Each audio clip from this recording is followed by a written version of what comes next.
நாடு முழுக்க பல்வேறு குற்ற சம்பவங்கள் நடந்துட்டு தான் இருக்கு. காவல்துறையினரும் விசாரிச்சுட்டு தான் இருக்காங்க. அது மாதிரியான குற்றங்களின் தொகுப்பு தான் நிகழ்தகவு.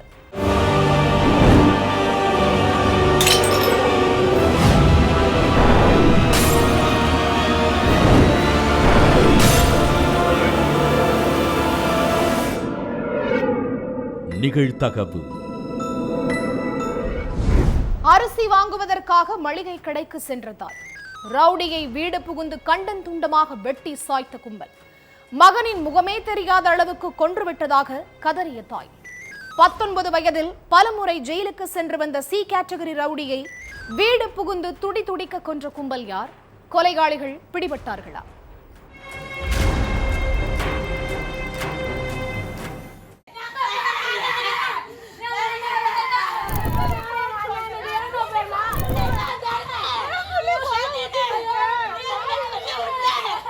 வறுமையான குடும்பம். கணவரும் கைவிட்டுட்டாரு. 4 வீட்ல 10 பாத்திரம் தேய்ச்சிதான் பசங்களை கவனிச்சுட்டு வந்திருக்காங்க ஜெயா. வழக்கம் போல வேலையை முடிச்சிட்டு வந்தவங்க வீட்டுல அரிசி தீர்ந்து போயிருந்ததுனால அதை வாங்குறதுக்காக பக்கத்துல இருக்கிற மளிகை கடைக்கு போயிருக்காங்க. அப்ப வீட்டுல அவங்களோட மகன் ஆகாஷ் மட்டும்தான் தனியா இருந்திருக்காரு. கடைக்கு போயிட்டு 8 மணிக்கு வீட்டுக்கு வந்த ஜெயா வீட்டுக்குள்ள நுழைஞ்சதும் ஐயோ ஐயோன்னு கத்தி கூச்சல் போட்டு இருக்காங்க. அவங்களோட அழுகை சத்தத்தை கேட்டு அக்கம் பக்கத்துல உள்ளவங்க ஓடி வந்து பார்த்தப்ப ஜெயாவோட மகன் ஆகாஷ் நடு வீட்ல கொடூரமான முறையில கொலை செய்யப்பட்டு கிடந்திருந்ததை பார்த்து கொலை நடுங்கி இருக்காங்க. அடுத்து தகவல் தெரிஞ்சு சம்பவ இடத்துக்கு வந்த போலீஸ் ரத்த வெள்ளத்துல கிடந்த ஆகாஷ் சடலத்தை போஸ்ட்மார்ட்டத்துக்கு அனுப்பி வச்சாங்க. மகனை பறிகொடுத்த துக்கத்துல துடிச்சிட்டு இருந்த தாய் ஜெயா கிட்ட இப்ப எப்படி விசாரிக்கிறதுன்னு நினைச்ச காவலர்கள் அவங்க அழுகிய கொஞ்சம் நிறுத்தினதும் விசாரிச்சாங்க. உங்க மகனுக்கு யார் கூடயாவது பகை இருக்கா? ரீசெண்டா யார் கூடயாவது சண்டை போட்டாரான்னு கேட்டிருக்காங்க. அந்த மாதிரியெல்லாம் எதுவும் இல்ல சார், வீட்ல இருந்த என் மகனை யாரோ இப்படி பண்ணிட்டாங்கன்னு சொல்லி கதறி இருக்காங்க. ஆகாஷ வீடு புகுந்து கொன்னது யாருன்னு போலீஸ் பல்வேறு கோணங்கள்ல விசாரிச்சுக்கிட்டு இருந்தப்ப அவனை உள்ள வச்சு பூட்டிட்டு தானே போனேன், யாரு என் மகனை இப்படி பண்ணதுனே தெரியலையேன்னு சொல்லி கண்ணீர் வடிச்சிருக்காங்க தாய் ஜெயா. அப்ப அவங்க சொன்னதை நோட் பண்ண போலீஸ்காரங்க எதுக்காக உங்க மகனை வீட்டுக்குள்ள வச்சு பூட்டிட்டு போனீங்க, என்ன காரணம்னு கேட்டிருக்காங்க. அதுலதான் ஆகாஷை யாரு இப்படி பண்ணிருப்பாங்க அப்படிங்கிறதுக்கான க்ளூ கிடைச்சது. முதல்ல தன்னோட மகனுக்கு யார் கூடயும் பகை இல்லைன்னு சொன்ன ஜெயா கொஞ்ச நேரத்துக்கு அப்புறம் அப்படியே மாத்தி சொல்லி இருக்காங்க. அதாவது என் மகனுக்கு ஒரு சிலரோட பகை இருக்கிறதாவும் அடிக்கடி பழைய ஏரியா பசங்களோட சண்டையில ஈடுபட்டு வந்ததாவும் சொல்லி இருக்காங்க. அப்ப உங்க பையன் மேல இதுவரைக்கும் எத்தனை கேஸ் இருக்குன்னு காவலர்கள் ஜெயா கிட்ட கேட்டப்ப உண்மையான கேஸ் 5 இருக்கிறதாவும் மத்ததெல்லாம் பொய் கேஸ் போட்டு அவனை ஸ்டேஷனுக்கு கூட்டிட்டு போயிடுவாங்கன்னு சொல்லி இருக்காங்க.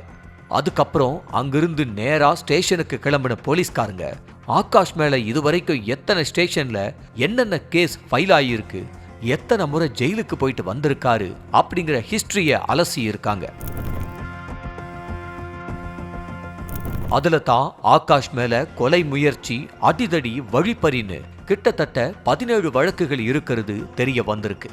எல்லா விவரத்தையும் கேதர் பண்ணவங்க ஆகாஷ கொலை செஞ்சது யாருன்னு கண்டுபிடிக்கிற வேலையில தீவிரமா இறங்கினாங்க. ஆகாஷ் செல்போனை கைப்பற்றின போலீசார் கடைசியா யார்கிட்ட பேசியிருக்காருன்னு செக் பண்ணியிருக்காங்க. அதுல தன்னோட அம்மாவுக்கு 2 முறை கால் பண்ணி இருந்திருக்காரு. அதுக்கு முன்னாடி தன்னோட ஃப்ரெண்டு பிரேம்குமார்ங்கிறவரோட பேசின கால் ஹிஸ்டரியும் இருந்திருக்கு. ஆகாஷ் கொலை செய்யப்பட்ட 15 நிமிஷத்துக்கு முன்னாடி தான் அவரோட செல்போன்ல பிரேம்குமார் பேசி இருந்திருக்காரு. அதை வச்சு பிரேம்குமாரை பிடிச்சு விசாரணை பண்ணப்பதான் ஆகாஷ யார் கொலை பண்ணாங்க அப்படிங்கிறது தெரிய வந்துச்சு. ஆகாஷ் பிறந்து வளர்ந்ததெல்லாம் சென்னை புதுவண்ணாரப்பேட்டையில தான். 19 வயசான இவரு 8ஆம் வகுப்போட படிப்பை நிறுத்திட்டு ஊதாரியா சுத்திக்கிட்டு இருந்திருக்காரு. ஆகாஷ் கூட எப்பவும் 5-6 பசங்க கூடவே இருப்பாங்களா. அதுல ஒருத்தர் தான் அந்த பிரேம்குமார். ஒரு நாள் குடிபோதையில கூட இருந்த பிரேம்குமாரியே சரமாரியா அடிச்சிருக்காரு ஆகாஷ். இந்த ஏரியாவில இருந்தா இவன் இப்படியே தான் இருப்பான்னு கடந்த 6 மாசத்துக்கு முன்னாடிதான் திருவொற்றியூர்ல ஒரு வீட்டை வாடகைக்கு எடுத்து குடும்பத்தோட குடியேறி இருக்காங்க ஜெயா. இந்த சூழல்ல தான் கடந்த மார்ச் மாசம் வழிப்பறி கேஸ்ல ஆகாஷ அரெஸ்ட் பண்ணியிருக்காங்க போலீஸ். அப்ப காவலர்கள் கிட்ட இருந்து தப்பிக்க முயற்சி பண்ணப்ப ஆகாஷுக்கு கால் உடைஞ்சிருக்கு. அதோடவே ஆகாஷ் புழல் சிறையில தள்ளி இருக்காங்க போலீஸ். அதுக்கப்புறம் கடந்த 22ஆம் தேதி ஜாமீன்ல வந்த ஆகாஷ ஜெயா கண்கொத்தி பாம்பா கவனிச்சிட்டு இருந்திருக்காங்க. வீட்டு வேலைக்கு போகும்போதெல்லாம் மகனை வீட்டுக்குள்ள வச்சு பூட்டிட்டு தான் போவாங்களாம். இதுக்கு நடுவுல தான் ஆகாஷ் கதையை முடிக்கணும்னு ஒரு கும்பல் தவிச்சிட்டு இருந்திருக்கு. அது வேற யாரும் இல்ல, அவரோட ஃப்ரெண்ட் பிரேம்குமார் தான். என் மேல கைய வச்சவன் உயிரோட இருக்க கூடாதுன்னு பிளான் போட்ட பிரேம்குமார் ஆகாஷ் கூடவே க்ளோஸ் ஃப்ரெண்ட் ஆகியிருக்கான். ஏன்னா எதிரியா இருந்தா கச்சிதமா அவன் கதையை முடிக்க முடியாது, அதனால கூடவே இருந்து அவனை காலி பண்ணிடணும்னு ஆகாஷுக்கு பக்காவா ஸ்கெட்ச் போட்டு இருக்கான். சம்பவம் நடந்த அன்னைக்கு தன்னோட ஃப்ரெண்டு சரத்குமாரை அழைச்சிக்கிட்டு ஆகாஷ் வீட்டுக்கு போனவன் பூட்டு போடப்பட்டிருந்த கதவை உடைச்சி உள்ள போயிருக்காங்க. கால்ல அடிபட்டு வீட்டுல தூங்கிக்கிட்டு இருந்த ஆகாஷோட முகம், தலை, கையின்னு உடம்புல பல இடங்கள்ல அரிவாளால கொடூரமா வெட்டி கொன்னு இருக்காங்க. எந்த சத்தமும் வராம ஆகாஷ கொலை செஞ்சு 2 பேருமே கண்ணு வைக்கிற நேரத்துல அங்கிருந்து எஸ்கேப் ஆகியிருக்காங்க. பிரேம்குமார் கொடுத்த வாக்குமூலத்தை அடிப்படையா வச்சு கொலையாளி பிரேம்குமாரையும் உடந்தையா இருந்த சரத்குமாரையும் அரெஸ்ட் பண்ணி சிறையில அடைச்ச போலீஸ் இந்த கொலையில இவங்க 2 பேரை தவிர்த்து வேற யாருக்காவது தொடர்பு இருக்கா அப்படிங்கிற கோணத்திலையும் விசாரணை நடந்துட்டு இருக்கு. மாற்று சாதி இளைஞரை காதலித்த இளம்பெண், பெற்றோர் எதிர்ப்பால் வீட்டை விட்டு வெளியேறிய காதல் ஜோடி. பாதுகாப்பு கேட்டு நீதிமன்ற வாசலில் நின்றபோது காரில் வந்திறங்கிய பெண்ணின் உறவினர்கள் காதல் படபாணியில் நைசாக பேசி காரில் அழைத்து சென்ற கும்பல். வீட்டிற்கு சென்ற சில நிமிடங்களில் அரங்கேறிய பயங்கரம். நடந்தது என்ன?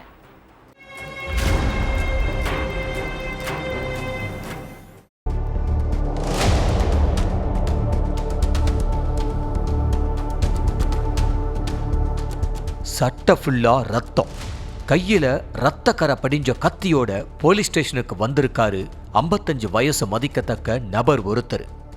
என்ன நடந்துச்சு, ஏன் இந்த கோலத்துல வந்திருக்கீங்கன்னு போலீஸ்காரங்க கேட்டிருக்காங்க. அப்ப அவர் சொன்ன விஷயத்தை கேட்டு ஸ்டேஷன்ல இருந்து எல்லாருமே ஒரு நிமிஷம் ஆடி போயிட்டாங்க. பஞ்சாப் மாநிலம் அம்ரித்சர் பக்கத்துல உள்ள போபராய் பட்சிங் கிராமத்தை சேர்ந்தவர் குர்தியால் சிங். இவரோட மகள் 22 வயதான சுக்பீர் கவுர். இவங்க வசிக்கிற கிராமத்துக்கு பக்கத்து கிராமத்தை சேர்ந்தவர் தான் 25 வயசான ஜபன்தீப் சிங். விவசாயத்துக்கு தேவையான பொருட்களை டிராக்டர் மூலமா அந்தந்த ஊர்களுக்கு கொண்டு போறது தான் ஜபன்தீப் சிங்கோட வேலை. அப்படித்தான் போபராய் பட் சிங் கிராமத்துக்கு அடிக்கடி போயிருக்காரு. அப்போதான் சுக்பீர் கவுர் கூட பழக்கம் ஏற்பட்டிருக்கு. சாதாரணமா பேசி பழக ஆரம்பிச்சவங்க கொஞ்ச நாள்லயே காதலர்களா மாறியிருக்காங்க. சுக்பீர் கவுர் பட்டியலின சமூகத்தை சேர்ந்தவங்க, ஜபன்தீப் சிங் மாற்று சமூகத்தை சேர்ந்தவங்க. அதனால அவங்க காதலுக்கு 2 பேரோட வீட்டில இருந்தும் கடும் எதிர்ப்பு கிளம்பி இருக்கு. ஜபன்தீப் சிங்கும் சுக்பீர் கவுரும் எவ்வளவோ போராடி பார்த்தாங்க. ஆனா 2 சைடு பெற்றோரும் கடைசி வரைக்கும் இவங்க காதலுக்கு பச்சை கொடி காட்டவே இல்லை.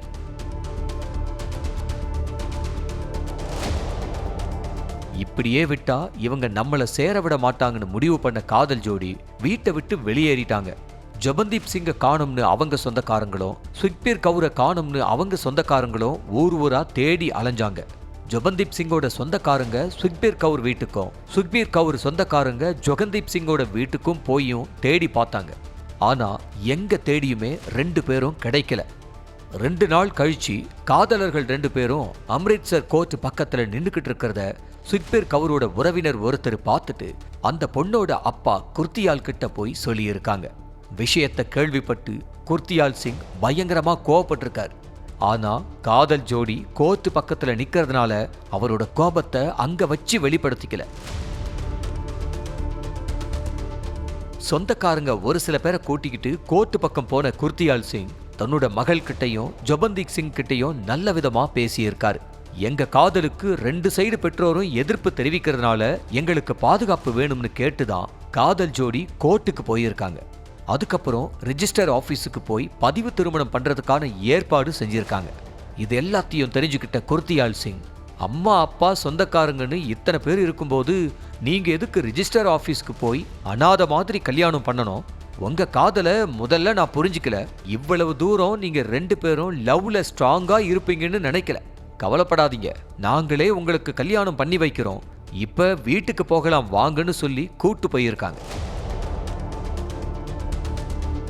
கார் வீட்டுக்கிட்ட போனதுக்கு அப்புறம்தான் காதல் பட காட்சிகளை கண் முன்னாடி கொண்டு வந்து நிப்பாட்டின மாதிரி ஒரு சம்பவம் நடந்திருக்கு.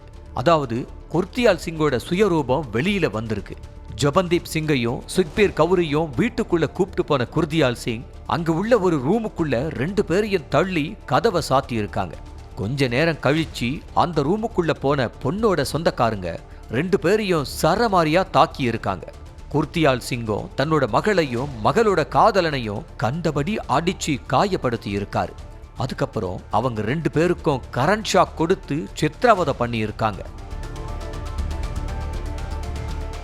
எல்லாத்துக்கும் மேல கொடுமையோட உச்சமா ஜபன்தீப் சிங்கையும் சுக்பீர் கவுரையும் குர்த்தியால் சிங் தன் கையாலேயே கழுத்தறுத்து கொன்னு இருக்காரு. காதல் ஜோடிய துடிக்க துடிக்க கொன்னுட்டு அடுத்த நொடியே நேரா போலீஸ் ஸ்டேஷனுக்கு போய் சரணடைஞ்சிருக்காரு. விசாரணைக்கு அப்புறம் குர்த்தியால் சிங்கை கைது பண்ண போலீஸ் குர்த்தியால் சிங்கோட சேர்ந்து காதல் ஜோடிய அடிச்சு சித்திரவதை பண்ணவங்க யார் யாருன்னு விசாரிச்சிட்டு இருக்காங்க. வாழ வேண்டிய பிள்ளைங்களை சாதிய காரணம் காட்டி கொல்ற சம்பவம் நாளுக்கு நாள் அதிகரிச்சுக்கிட்டே தான் போகுது. இது ஒட்டுமொத்த நாட்டுக்கும் பேராபத்துன்னும் ஆணவ கொலைகளை தடுக்க அரசு உரிய நடவடிக்கை எடுக்கணும்னு பொதுமக்கள் வலியுறுத்தி இருக்காங்க. நியூஸ் பேப்பரில் இருந்த விளம்பரத்தை பார்த்து ஷாக்கான மகன். விளம்பரம் கொடுத்த தந்தைக்கும் மகனுக்கும் நடந்த மல்லுக்கட்டு. ஒரு கட்டத்தில் பொறுமை இழந்த மகன் இரும்பு கம்பியால் தந்தையின் தலையில் அடித்தும் கத்தியால் கழுத்தில் குத்தியும் ஆத்திரம். மகனை மிருகமாக்கும் அளவுக்கு நியூஸ் பேப்பரில் அப்படி என்ன விளம்பரம் இருந்தது? மகனின் ஆக்ரோஷத்திற்கு என்ன காரணம்? பின்னணி என்ன?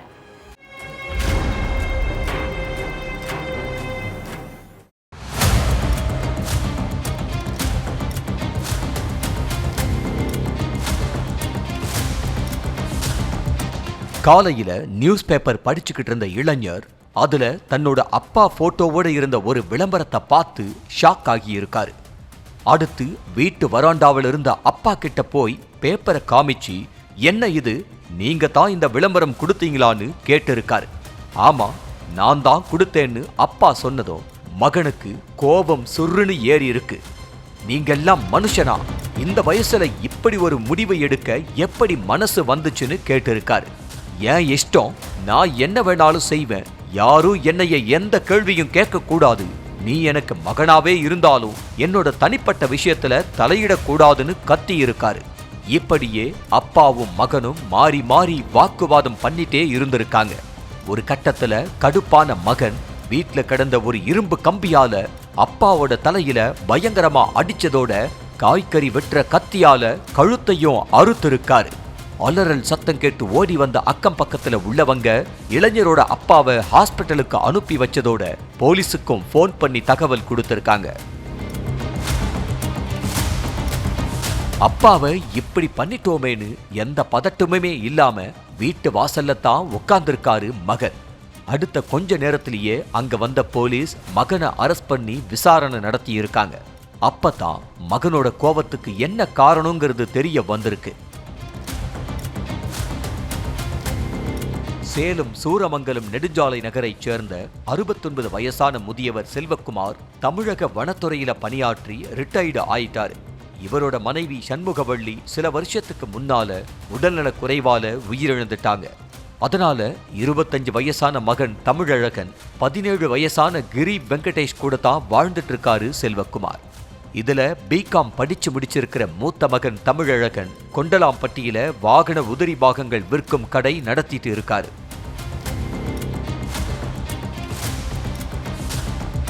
தன்னோட மனைவி உயிரிழந்ததிலிருந்தே செல்வக்குமார் தான் வீட்டுல சமையல் பண்ணி இருக்காரு. அதே மாதிரி வீட்டுல உள்ள எல்லா வேலைகளையும் பார்த்திருக்காரு. தனக்கு உடல்நிலை சரியில்லைனா கூட வேலை செய்ய வேண்டிய கட்டாயம் இருந்திருக்கு. அதை பார்த்த செல்வக்குமாரோட நண்பர்கள், உன்னைய கடைசி காலத்துல கவனிச்சுக்க ஒரு பொண்ணு வேணும், என்னதான் மகன்கள் இருந்தாலும் கூட அவங்களுக்கு கல்யாணமாகி தனி குடித்தனம் போயிட்டா உன்னைய கவனிக்க யாருமே இருக்க மாட்டாங்கன்னு சொல்லி இருக்காங்க.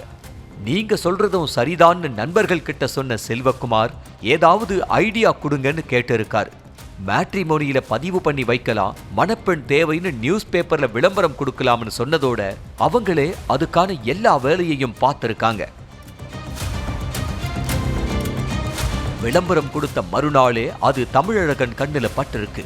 69 வயசுல மணப்பெண் தேவையா, என்ன கொடுமைடான்னு நக்கல் பண்ணிக்கிட்டே அந்த விளம்பரத்தில் இருந்த போட்டோவை பார்த்து அதிர்ச்சியாகி இருக்காரு.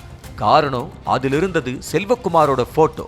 வீட்டு வராண்டாவில் இருந்த செல்வகுமார் கிட்ட அந்த விளம்பரத்தை காமிச்சு, இந்த வயசுல கல்யாணத்துக்கு ஆசைப்படுறீங்க, வெக்கமா இல்லையான்னு கேட்டு இருக்காரு. எனக்கே பொண்ணு பார்த்து கல்யாணம் பண்ணி வைக்கிற வயசாயிருச்சு, எனக்கு சரிசமமா நீங்களும் மணமேடையில உட்கார்ந்தா ஊர் உலகம் கழுவி ஊத்த மாட்டாங்களான்னு கேட்டு இருக்காரு. நான் எதுக்கு அசிங்கப்படணும், எனக்கு உடம்பு சரியில்லைன்னா ஊர் உலகமா வந்து கவனிப்பாங்கன்னு சொல்லி இருக்காரு செல்வகுமார். அப்ப நீங்க இன்னொரு கல்யாணம் பண்ணினா எனக்கு யாரு பொண்ணு கொடுப்பா, என் வாழ்க்கையையும் தம்பி வாழ்க்கையையும் பத்தி யோசிச்சீங்களான்னு கேட்டதுக்கு அதெல்லாம் கொடுப்பாங்கன்னு செல்வகுமார் சொன்னதும் தமிழழகனுக்கு டென்ஷன் அதிகமாகி இருக்கு. அப்பதான் அப்பாவோட தலையில இரும்பு கம்பியால அடிச்சு காய்கறி வெட்டுற கத்தியால கழுத்துல வெட்டி இருக்காரு.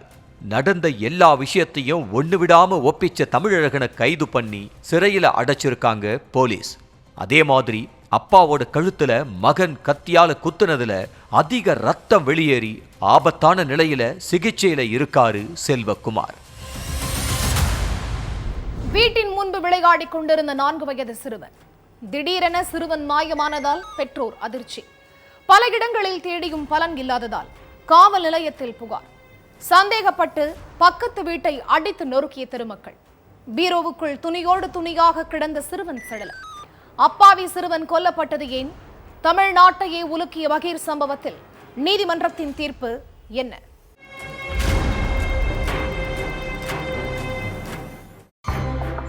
வீட்டுக்கு வெளியில விளையாடிட்டு இருந்த 4 வயது சிறுவன் திடீர்னு காணாம போயிருக்கான். பிள்ளைய காணோங்கிற தவிப்புல பெத்தவங்க தெரு தெருவா அலைஞ்சி தேடி பார்த்திருக்காங்க.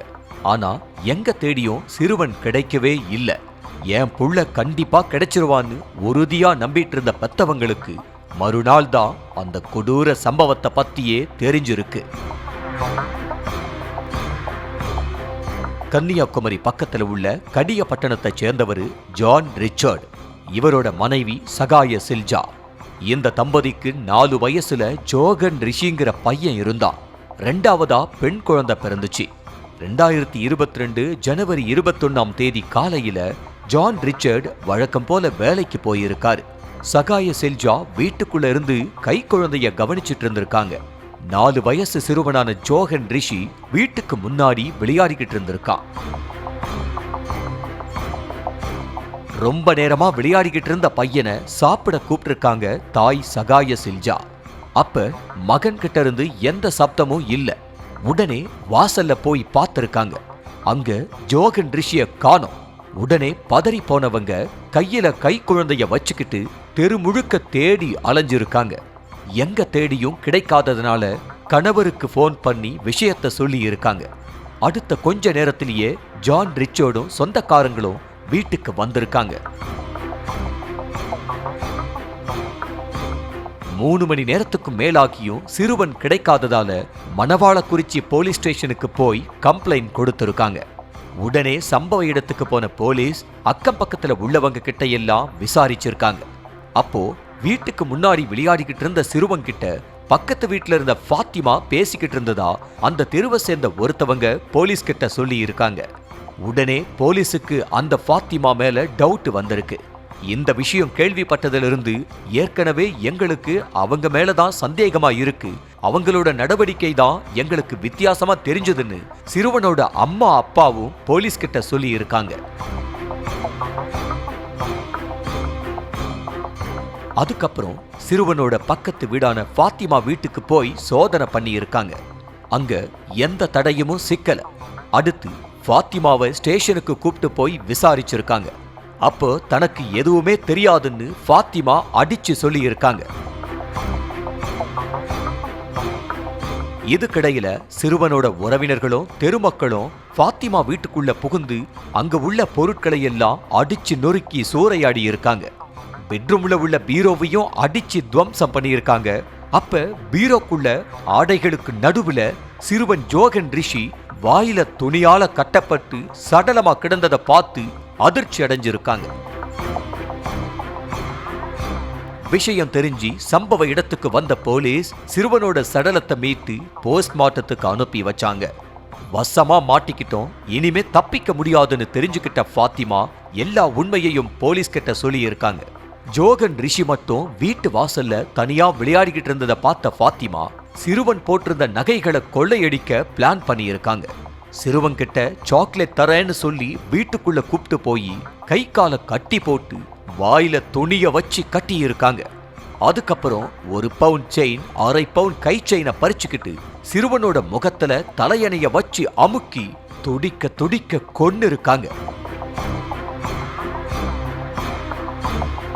சடலத்தை எங்கேயாவது தூரமா கொண்டு போய் போற்றணும்னு நினைச்சிருக்காங்க ஃபாத்திமா. ஆனா அதுக்குள்ள சிறுவனோட சொந்தக்காரங்கள்லாம் தெரு முழுக்க தேடி அலைஞ்சதுனால சடலத்தை வெளியில கொண்டு போக முடியாம போயிருக்கு. அதனால ஜோகன் ரிஷியோட சடலத்தை பீரோவுக்குள்ள துணியோட துணியா திணிச்சு வச்சு பீரோவை லாக் பண்ணி இருக்காங்க. அதுக்கப்புறம் வீட்டுக்கு வந்த கணவன் சகாய சரோபின் கிட்ட விஷயத்த சொல்லி இருக்காங்க. முதல்ல அதிர்ச்சியானாலும் அதுக்கப்புறம் மனைவி கூட கூட்டு சேர்ந்துக்கிட்டு சிறுவனோட சடலத்தை மறைக்க பிளான் பண்ணி இருக்காங்க. நைட் நேரம் எல்லாரும் தூங்குனதுக்கு அப்புறம் சடலத்தை தூரமா கொண்டு போய் வீசிடலாம்னு கணவனும் மனைவியும் சேர்ந்து முடிவு பண்ணி இருக்காங்க. ஆனா அதுக்குள்ள விஷயம் வெளியே தெரிஞ்சு வசமா மாட்டிக்கிட்டாங்க. 2022 நடந்த இந்த சம்பவம் தொடர்பான வழக்கு பத்மநாபபுரம் கூடுதல் அமர்வு நீதிமன்றத்தில் நடந்துட்டு வந்துச்சு. கிட்டத்தட்ட 3 வருஷத்துக்கு அப்புறம் இந்த வழக்கு முடிவுக்கு வந்திருக்கு. வழக்க விசாரிச்ச நீதிபதி ராமச்சந்திரன் ஃபாத்திமா தான் சிறுவனை கடத்திக்கிட்டு போய் நகைக்காக துடிக்க துடிக்க கொலை பண்ணாங்கிறது உறுதியானதுனால அவங்களையும் கணவர் சகாய சரோபினையும் குற்றவாளிகள்னு அறிவிச்சாங்க. ஃபாத்திமாவுக்கு சிறுவனை கொலை பண்ணதுக்காக ஆயுள் தண்டனை, சிறுவனை கடத்தினதுக்காக 10 ஆண்டு கடுங்காவல் தண்டனையும், கொலையை மறைக்க முயற்சி பண்ணதுக்காக 1 வருஷ சிறை தண்டனை, சிறுவனோட நகைய திருடன குற்றத்துக்காக 7 ஆண்டு கடுங்காவல் தண்டனையும் விதிச்சு நீதிபதி உத்தரவிட்டிருக்காங்க. அதோட சிறுவனோட சடலத்தை மறைக்க முயன்ற குற்றத்துக்காக ஃபாத்திமாவோட கணவன் சகாய சரோபினுக்கு 3 ஆண்டு சிறை தண்டனை விதிக்கப்பட்டிருக்கு.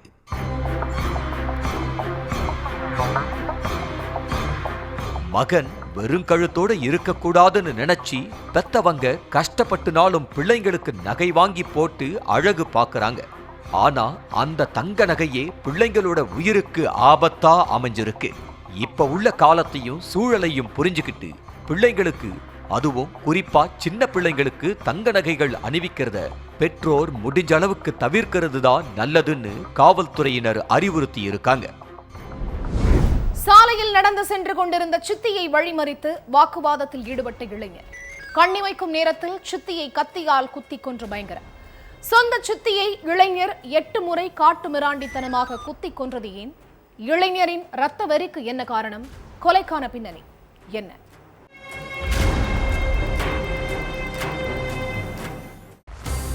காலையில 8:30 மணி இருக்கும். ஆபீஸ், காலேஜ், ஸ்கூல் போறவங்கன்னு எல்லாருமே அறக்க பறக்க கிளம்பி போயிட்டு இருந்திருக்காங்க. அதனால முதல்சேரி பகுதியே ரொம்ப பரபரப்பா இருந்திருக்கு. அப்ப சாலையில நடந்து போயிட்டு இருந்த பெண் ஒருத்தவங்களை இளைஞர் ஒருத்தன் கத்தியால சரமாரியா குத்துனதை பார்த்து அந்த வழியா போனவங்க ஷாக் ஆகி இருக்காங்க. தடுக்க போனவங்களையும் யாராவது கிட்ட வந்தா உங்களையும் குத்தி கொன்னுருவேன்னு கொலைவெறியோட மிரட்டி இருக்கான் அந்த இளைஞர். அதனால யாரும் அவன் கிட்டையே போகல. உடனே அங்கிருந்தவங்க சில பேர் போலீஸுக்கு தகவல் கொடுத்திருக்காங்க. சார், முதல்சேரி சாலையில ஒரு அம்மாவை இளைஞர் ஒருத்தன் சரமாரியா கத்தியில குத்திக்கிட்டு இருக்கான், சீக்கிரம் வாங்கன்னு சொல்லி இருக்காங்க. மக்கள் நிறைய பேர் ஒண்ணு கூடுறத பார்த்தவன் அந்த இடத்திலிருந்து மின்னல் வேகத்துல எஸ்கேப் ஆகி இருக்கான்.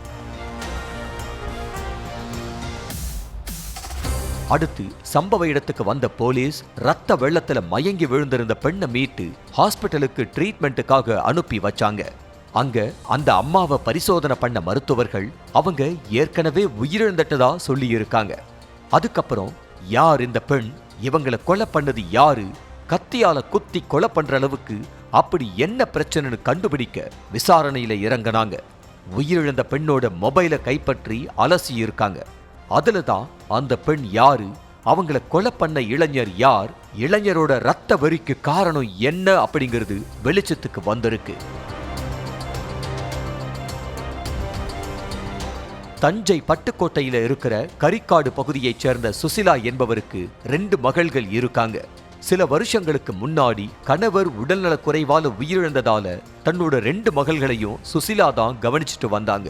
தங்கச்சி தனியாளா கஷ்டப்படுறாளேன்னு சுசிலாவோட அக்கா கண்ணகி அவங்களுக்கு பண ரீதியா ஹெல்ப் பண்ணியிருக்காங்க. கண்ணகிக்கு அன்பழகன், அறிவழகன், மதியழகன்னு 3 பசங்க இருக்காங்க. இதுல மூத்த மகன் அன்பழகன் லண்டன்ல வேலை பார்த்துட்டு இருந்திருக்காரு. தான் சம்பாதிக்கிற பணத்தை தன்னோட அம்மா கண்ணகி அக்கவுண்ட்டுக்கு ஒவ்வொரு மாசமும் அனுப்பி இருக்காரு அன்பழகன். ஆனா அந்த பணத்தை எல்லாம் தங்கச்சி மகள்கள்னு அவங்களுக்கு எடுத்துட்டு போய் கொடுத்திருக்காங்க கண்ணகி. அதோட தனக்கு இருந்த நிலத்தையும் அவங்களுக்கே வாரி கொடுத்ததா சொல்லப்படுது. இந்த விஷயம் அன்பழகனுக்கு தெரிய வரவே லண்டன்ல இருந்து சொந்த ஊருக்கு கிளம்பி வந்திருக்காரு. நான் கஷ்டப்பட்டு சம்பாதிக்கிற பணத்தையும் சொத்தையும் உன் தங்கச்சிக்கு கொடுத்தா நானும் தம்பிகளும் என்ன பண்ணுவோம்னு சொல்லி கண்ணகி கிட்ட சண்டை போட்டிருக்காரு. அதனால தாய் மகன் 2 பேருக்கும் இடையில அடிக்கடி சண்டை வந்திருக்கு. ஒரு நாள் சுசிலா வீட்டுக்கு போன அன்பழகன் அவங்க அம்மா கொடுத்த பணத்தையும் நிலத்தையும் திருப்பி கேட்டு தகராறுல ஈடுபட்டிருக்காரு. அதெல்லாம் தர முடியாது, நிலத்தை என் பேருக்கு மாத்தியாச்சு, நீ இங்கிருந்து கிளம்புன்னு அன்பழகனை விரட்டி விட்டுருக்காங்க சுசிலா. எங்க வீட்டு காசையும் நிலத்தையும் வச்சுக்கிட்டு என்கிட்டயே இவ்வளவு திமிரா நடந்துக்கிறியான்னு கேட்டு கொந்தளிச்சிருக்காரு. பல முறை சொத்தை தர சொல்லி சுசிலா கிட்ட சண்டை போட்டிருக்காரு அன்பழகன்.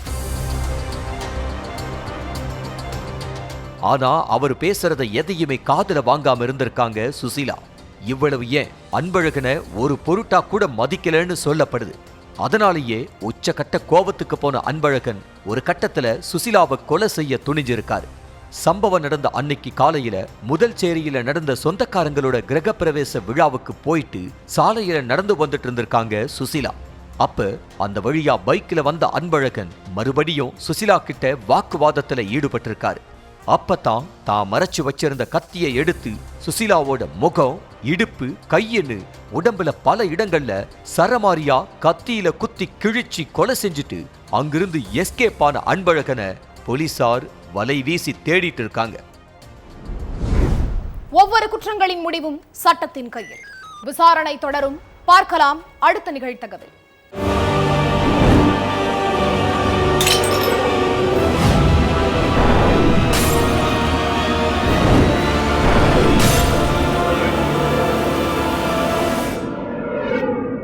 நிகழ்த்தகவு.